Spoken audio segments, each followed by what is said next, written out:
ನಮಸ್ಕಾರ. ಗ್ರಾಚಾರ ಪರಿಹಾರ ಚಾನೆಲ್ನ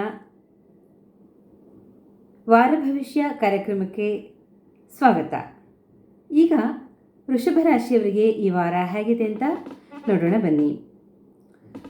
ವೃಷಭ ರಾಶಿಯ ಯಾರಾದರೂ ಮಂತ್ರೋಪದೇಶವನ್ನು ತಗೊಂಡಿದ್ರೆ, ಆ ಮಂತ್ರವನ್ನು ಅಭ್ಯಾಸ ಮಾಡ್ತಾ ಇದ್ದಿದ್ದೇ ಆದರೆ ಅವರಿಗೆ ಈ ವಾರ ವಾಕ್ಸಿದ್ಧಿ ಆಗ್ತಕ್ಕಂತಹ ಒಂದು ಯೋಗ ಇದೆ. ಅಂದರೆ ನೀವು ಯಾವಾಗ ಬೇಕಾದ್ರೂ ಮಂತ್ರೋಪದೇಶವನ್ನು ತಗೊಂಡಿರ್ಬೋದು, ಎಷ್ಟೋ ವರ್ಷಗಳ ಹಿಂದೆ ತಗೊಂಡಿರಬಹುದು. ಆದರೆ ಅಂಥವರಿಗೆ ಈ ವಾರ ಅದೊಂದು ಸಿದ್ಧಿಸ್ತಕ್ಕಂತಹ ಯೋಗ ಇದೆ.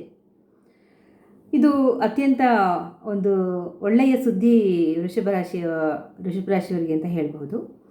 ಇನ್ನೊಂದೇನೆಂದರೆ ಕುಟುಂಬ ಸೌಖ್ಯ ಇದೆ ಈ ವಾರ. ಮನೆಯಲ್ಲಿ ಎಲ್ಲ ಗಂಡ ಹೆಂಡತಿ ಮಕ್ಕಳು ಅಪ್ಪ ಅಮ್ಮ ಅಜ್ಜಿ ತಾತ ಅಂಥೇಳಿ ಎಲ್ಲ ಒಂದು ಕಡೆ ಕೂತು ಆರಾಮಾಗಿ ಒಟ್ಟಿಗೆ ಕೂತು ಊಟ ಮಾಡ್ತಾ ಸಂತೋಷವಾಗಿ ಹಳೆಯ ನೆನಪುಗಳನ್ನು ಮೆಲುಕು ಹಾಕ್ತಾ ಆರಾಮಾಗಿ ಕಾಲವನ್ನು ಕಳೀತೀರ. ಮತ್ತು ಕೆಲವರಿಗೆ ಏನು ಹೇಳ್ಬೋದು ಅಂದರೆ, ಯಾರಾದರೂ ಪ್ರಯಾಣವನ್ನು ಒಂದು ಪ್ರಯಾಣಕ್ಕೆ ಹೊರಡೋ ಯೋಜನೆಯನ್ನು ಹಾಕ್ಕೊಂಡಿದ್ರೆ ಅವರಿಗೆ ಸ್ವಲ್ಪ ದೇಹಾಯಾಸ ಆಗುತ್ತೆ. ಮತ್ತು ಈ ಪ್ರಯಾಣದ ವೇಳೆಯಲ್ಲಿ ಅನೇಕ ರೀತಿಯ ವಿಘ್ನಗಳು ಎದುರಾಗುತ್ತೆ. ಸ್ವಲ್ಪ ಜೋಪಾನವಾಗಿರಿ. ಏನೇನು ಒಂದು ಮುನ್ನೆಚ್ಚರಿಕೆಯನ್ನು ತಗೊಳ್ಬಹುದು, ಎಷ್ಟಾಗುತ್ತೋ ಅಷ್ಟು. ಮಿಕ್ಕಿದೆಲ್ಲ ನಮ್ಮ ಕೈಯಲ್ಲಿಲ್ಲ, ಎಲ್ಲ ಭಗವಂತನಿಗೆ ಸೇರಿದ್ದು.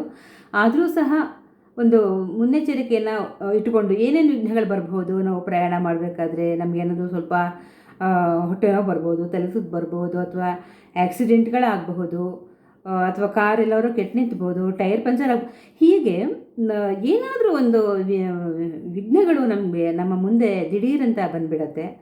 ಮತ್ತು ಈ ಪ್ರಯಾಣದಿಂದ ಅನೇಕರಿಗೆ ದೇಹಾಯಾಸ ಆಗುತ್ತೆ. ಯಾಕಾದರೂ ಈ ಒಂದು ಪ್ರಯಾಣದ ಒಂದು ಯೋಜನೆಯನ್ನು ಹಾಕ್ಕೊಂಡು ಅನ್ನೋಷ್ಟು ಮಟ್ಟಿಗೆ ಒಂದು ದೇಹಾಯಾಸ ಆಗ್ತಕ್ಕಂತಹ ಸಾಧ್ಯತೆಗಳು ಜಾಸ್ತಿ ಇದೆ. ಆಮೇಲೆ ಈ ಮನೆಯ ಯಜಮಾನರಿಗೆ ಯಾಕೋ ಸ್ವಲ್ಪ ಈ ವಾರ ಕೋಪ ಜಾಸ್ತಿ ಬರೋ ಹಾಗೆ ಕಾಣಿಸ್ತಾ ಇದೆ. ಮಾತು ಸಿಡ್ಕೋದು, ಅದು ಏನೋ ಸಾರಿಗೊಂಚೂರು ಉಪ್ಪು ಕಡಿಮೆ ಆಯಿತು ಅಂದರೆ ಅದಕ್ಕೂ ಹೆಂಡತಿ ಮೇಲೆ ರೇಗಾಡೋದು, ಇಂಥವೆಲ್ಲನೂ ಸಣ್ಣ ಪುಟ್ಟದಿರುತ್ತೆ. ಆದಷ್ಟು ನೋಡಿ ಕಡಿಮೆ ಮಾಡಿಕೊಡಿ. ಯಾಕೆ ಅಂತಂದರೆ ಹೆಂಡತಿ ಆದವಳಾಗಿರ್ಬೋದು, ತಾಯಿ ಆದವಳಾಗಿರ್ಬೋದು, ಬೆಳಗ್ಗಿನ ಸಂಜೆವರೆಗೂ ದುಡಿತಾನೇ ಇರ್ತಾರೆ. ಅವ್ರೇನು ಬೇಕಂತ ಏನು ರುಚಿ ಕೆಡಿಸೋದಿಲ್ಲ. ಹಾಗೆಯೇ ಮಕ್ಕಳು ಅಷ್ಟೇ, ಮಕ್ಕಳು ಅದಕ್ಕೆ ತೀಟೆ ಮಾಡ್ತಿರ್ತಾರೆ. ಹೀಗಾಗಿ ಯಾರ ಮೇಲೂ ಸುಮ್ಮನೆ ಕೋಪ ಮಾಡ್ಕೊಳ್ಳೋ ಅಗತ್ಯ ಇರಲ್ಲ. ಮತ್ತು ಇನ್ನೊಂದೇನೆಂದರೆ, ಮನೆಯಲ್ಲಿ ಹಿರಿಯರಿಗೆ ಸ್ವಲ್ಪ ರೋಗ ಬಾಧೆ ಕಾಡುತ್ತೆ.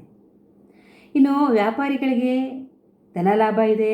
ಮತ್ತು ಉದ್ಯೋಗಿಗಳಿಗೂ ಕೂಡ ಬಡ್ತಿ ಸಿಗ್ತಕ್ಕಂತಹ ಅವಕಾಶಗಳು ಈ ವಾರ ಇದೆ. ಇನ್ನು ಇವರಿಗೆ ಯಾರು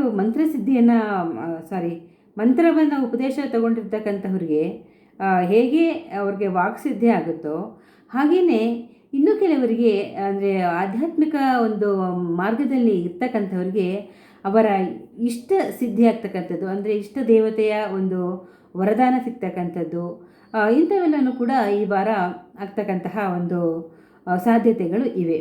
ನಿಮ್ಮ ದಾರಿಯಲ್ಲಿ ನೀವು ನಿಲ್ಬೇಡಿ, ಮುಂದೆ ಸಾಗ್ತಾ ಇರಿ. ಏನು ಸಿಗಬೇಕು ಅದು ಖಂಡಿತ ನಿಮಗೆ ಸಿಗ್ತಾ ಹೋಗುತ್ತೆ.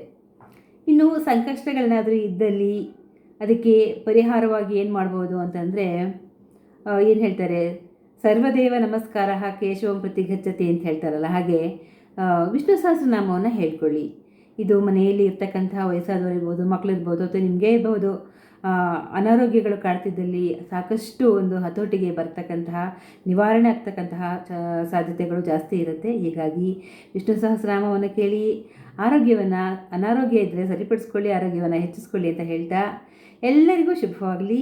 ಲೋಕಾ ಸಮಸ್ತ ಸುಖಿನೋ ಭವಂತು, ಸರ್ವಂ ಸನ್ಮಂಗಲಾನಿ ಭವಂತು. ಶ್ರೀಕೃಷ್ಣಾರ್ಪಣಮಸ್ತು.